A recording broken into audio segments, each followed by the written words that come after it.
This Sunday, when the New York Times publishes its list of best-selling books, The Obamanation by Jerome Corsi will debut at #1 in nonfiction.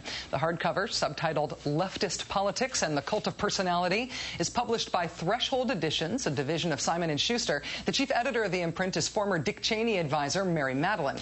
Our third story on the countdown, bestseller or not, the assertions about Barack Obama in Corsi's book and the cast of characters surrounding its publication stretch the credulity of its classification as nonfiction. If the name Jerome Corsi is familiar to you, it's probably because of his role in concocting wild lies about John Kerry's war record in 2004. Corsi's previous bestseller, Unfit for Command, was a foundation for the scurrilous but politically effective Swiftboat campaign against Kerry. You may also remember Corsi's apology for using the word raghead to describe Muslims on the website Free Republic. He also apologized for using the phrase boy bumpers, though I still have no idea what that was all about. You may remember Corsi for his sober allegations that Hillary Clinton is a lesbian, that John Kerry is both a Jew and a communist, and his allegations that Muslims actually worship Satan. You may remember Jerome Corsi for his recent book attacking the liberal myth that oil is a finite resource, since he, Jerome Corsi, has learned how to make new oil. You may remember Corsi for his scholarly rebuke of George W. Bush's secret plan to merge the United States into Mexico. Okay, honestly, you probably don't remember Jerome Corsi at all, because why would you pay attention to someone with a record like that? But Corsi's new anti-Obama book will be #1 on that bestseller list for at least 2 weeks running, despite fact-checking by news organizations, including the New York Times, showing it to be rife with errors and inaccuracies. And the Obama camp is now firing back, issuing a 40-page rebuttal titled Unfit for Publication, soon appearing at Obama's Fight the Smears website. The campaign promising to forcefully respond with all means at their disposal. Nonetheless, the book is selling well, due essentially to hundreds of right-wing talk show interviews and large volume bulk sales to right-wing organizations. A tactic to be discussed now with my next guest. Eric Burns, admired by cable news' audience and his own colleagues for holding a mirror to his own profession, often exposing conflicts of interest or dubious reporting as a former host of a weekly program.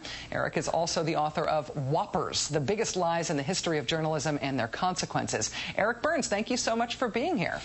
The Biggest Lies in the History of Journalism, Rachel, is a book that does not say anything about countdown.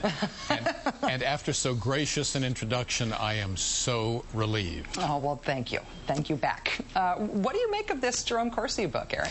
Well, I think the book and books like it are the new negative campaign ad. New not in the sense, Rachel, of replacing the old, but new in the sense of finding a new venue for different people. Because even in this, what I like to call post-literate society, the book still has a lot of cachet. That's why so many celebrities spend millions of dollars hiring ghostwriters to write books for them. Something in a book has more cachet, has more inherent believability than a blog. Second reason that I think this is an effective way to go is that there is no direct association between a book and the campaign. If there is to be heat, and we know there is to be, against this book, it will not be directed against McCain. It will be directed against Corsi and the publishing house. Well, factually speaking, this book is being debunked left, right, and center. Yeah. And Corsi's anti-Kerry book was debunked too, but politically it did a lot of damage. Do you see this anti-Obama book getting traction in the way the anti-Kerry book and the anti-Kerry campaign did in 2004? Well, I don't think so, because one of the criticisms that Kerry's people made about him 4 years ago was that when the charges came out about the Swift boats, and when the book came out, that he didn't take them seriously enough, and he probably didn't take them seriously enough because he didn't believe they were serious charges. Well, the Obama people have reacted in a manner 180 degrees different. They've already come out with 40 pages of rebuttal. I haven't had a chance to read all those 40 pages yet, but one thing that does seem certain, Rachel, is that one of the numerous mistakes in the book, or I should say several of the numerous mistakes, is that the book has, Corsi has, I should say, Obama in church listening to Reverend Jeremiah Wright, who for a while I thought was a Democratic candidate for president with all the coverage he was getting, on days when Obama's schedule proves he was not in Chicago. So if the campaign continues to find errors like this, continues to respond as quickly as it does, I don't think it's going to have nearly the same effect. And let me, you didn't ask me this, but I just have to mention this to you.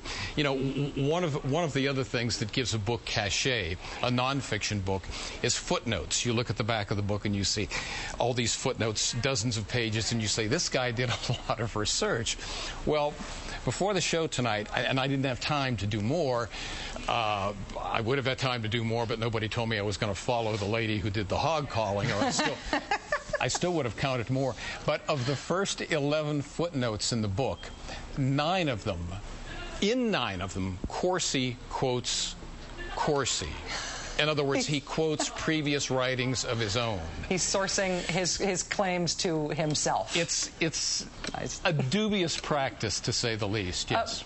Eric, let me ask you about one aspect of this, how this got to be #1 in the bestseller list. The New York Times front-paged an article this week about this book hitting its own bestseller list. In that article, they debunked many of the book's claims, and they interestingly attributed the success of the book in part to what they said, quote, was a large volume of bulk sales. What does that say to you? Very important. Bulk sales means that instead of an individual going into a store to buy a book, an organization buys dozens of books, hundreds of books, maybe even thousands of books. What this means is that the whole picture of the book's popularity is skewed. What has happened here, and this isn't my opinion, and I'll tell you why it's not my opinion in just a minute, but what has happened here is that several conservative groups have bought large numbers of this book, and they're giving them out to fellow conservatives, or for all I know, they're putting them on the shelves somewhere. The New York Times, recognizing this, will put the book at #1 on the bestseller list this week with a dart next to it. The dart means bulk sales. You can't trust the figures. Important point. Eric Burns, author of the upcoming Whoppers, the biggest lies in the history of journalism and their consequences. Thank you so much for your time tonight, Eric. Happy to give it to you, Rachel.